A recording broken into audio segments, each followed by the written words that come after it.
Welcome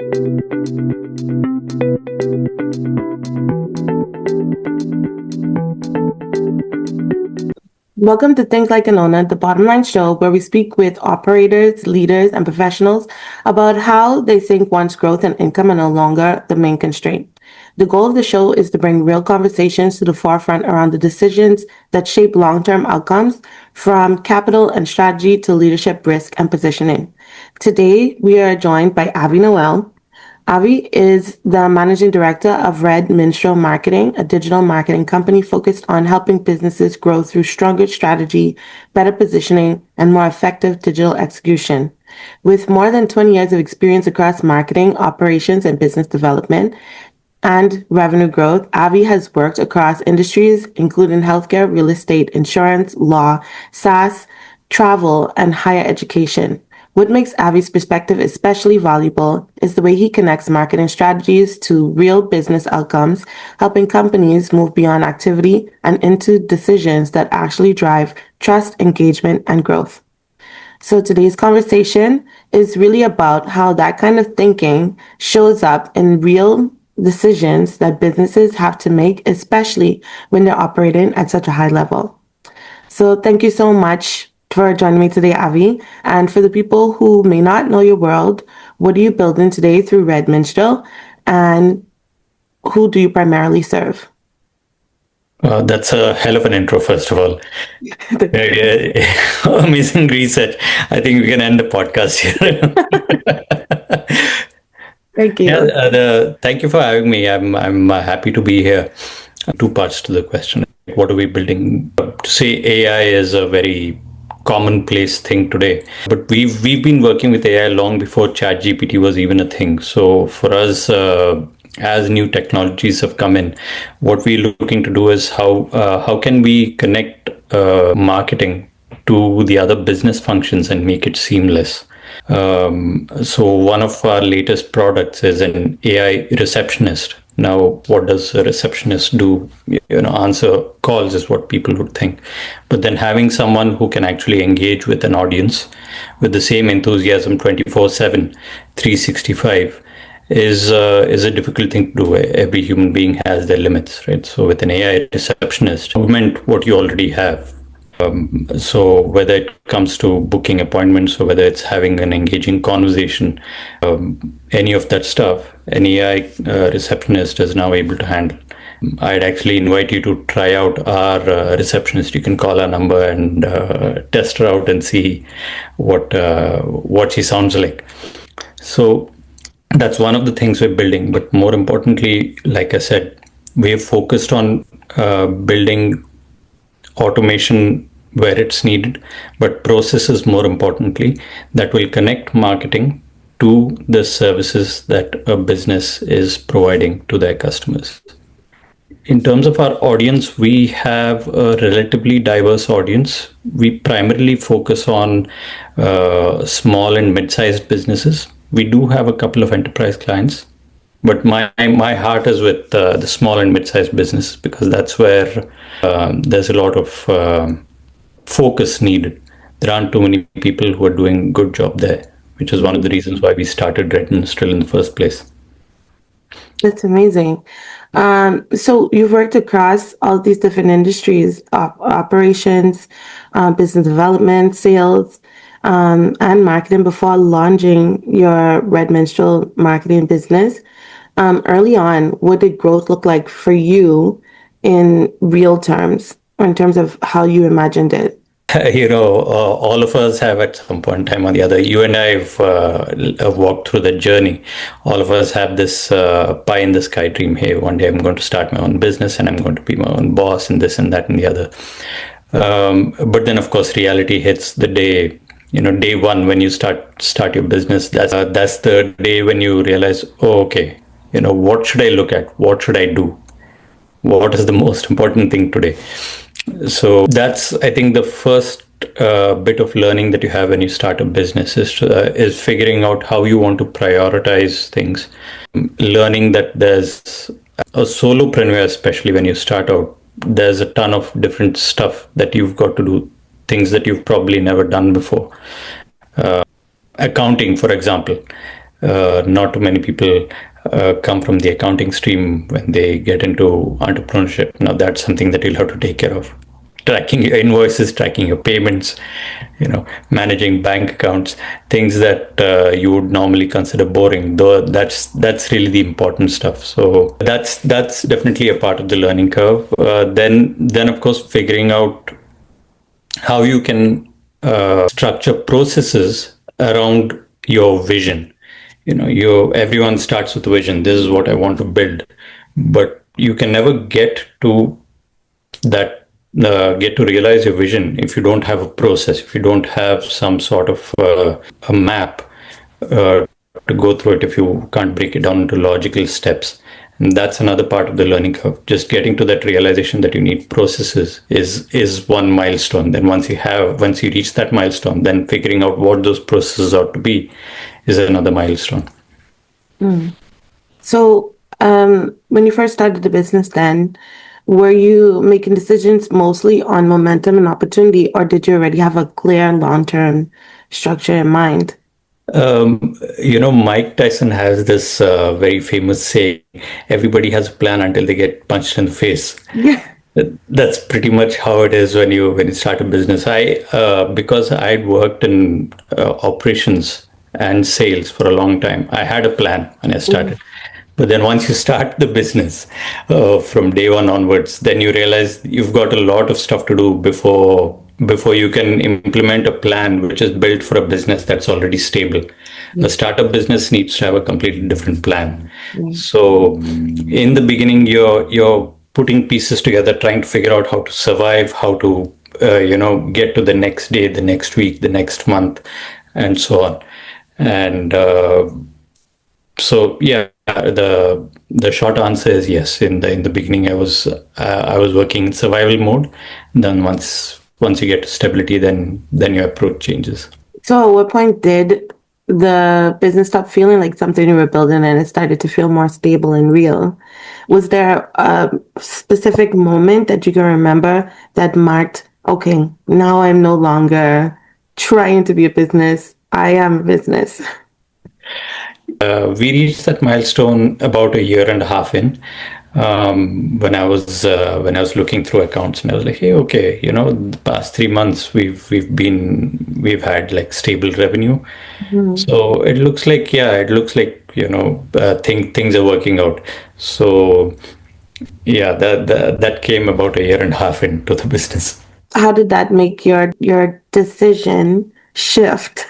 A great question. That mental shift that you have from survival mode to now strategic mode, where you start thinking about, hey, okay, now I'm stable, but I'm not going to just sit and bask in the glory of whatever it is that I have. What are my next 5 steps, 6 steps that I'm going to do to continue to grow from here and maintain the momentum of growth? That moment of realization that I had, okay, now we are kind of stable.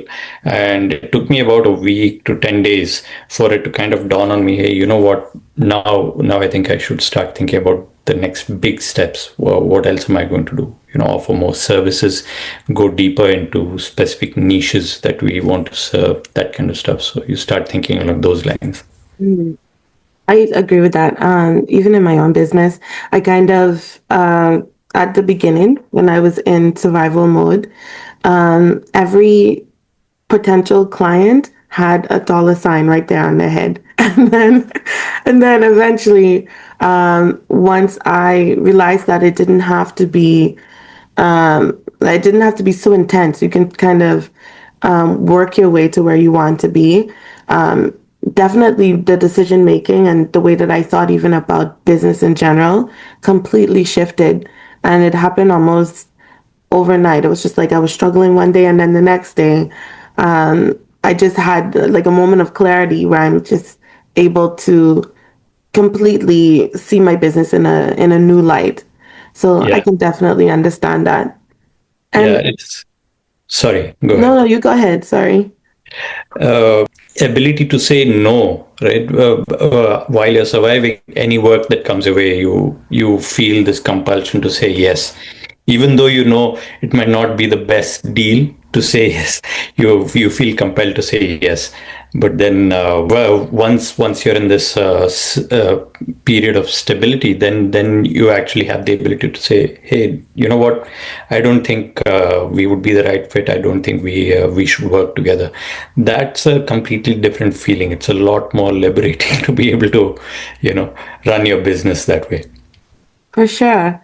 And so when you, for you and your experience, were you or where you are now, are you still putting every dollar back into the business? Or have you gotten to a place now where you're able to diversify or even have money growing inside the business as opposed to just reinvesting? It's the latter, actually. Of course, in the beginning, I was hoarding, counting every penny, and all of that. But now I have three different targets, right? When it comes to revenue, one is, of course, there's a percentage that's invested into the business, and that's split into what's currently needed to pay the bills, also investment in growing the business, and also investment in future proofing the business, whether it's technology or whether it's upskilling the team, all of that stuff. So there's one portion that's that. The other portion is, of course, having a corpus or having a float that you want to keep the business running. So that's, of course, that I have this tendency to hoard when it comes to these things. So I had to have that little bit of a mental shift that, there's also some that you ought to look at investing in something for the future. One portion of that, of course, went into the new technologies and upskilling, but the other is where we're looking at things like M&A, or even just pure investments in the market, that kind of stuff. So is it fair to say that your relationship with risk has changed over time then? Oh yeah, absolutely. Yeah, Mm. 100%. So I are mean, you, sorry, go ahead. If you want to finish your thought. I mean, I'd answer that in two ways. So for me, risk is a part of my nature. I've always done risky stuff. I'm always the kind of guy who takes a leap of faith. But when it comes to money, of course, there's perceptions to risk, right? How much of an appetite you have for risk when you start out, and how much you're willing to gamble. Now, of course, it's not like I'm swimming in money like Scrooge or something like that, but there's definitely a lot more appetite now to take risk. Definitely. And so I guess what I was thinking when I first took a look at the company, I was wondering if you guys were still in like an aggressive growth mode or if there's been a shift more towards preservation. So I guess based on our conversation so far, if I had to guess, you guys are looking more at longer term structure than an optionality as opposed to just what you can hold on to right now. Well, growth is always going to be part of the business. It has to, and you have to be aggressive. Otherwise, I mean, you've got to be intentional about growth, right? Otherwise your business doesn't grow. But yes, growth also requires you to have some sort of, like I said, processes and systems. Those are things that I'm very keen on and very focused on. I don't like my staff does get annoyed with me about this, but I'm very particular about systems, that why were the steps not followed, kind of thing. Um, because that's really, I think, the key to having that sustaining growth when you get larger as a Yeah. business.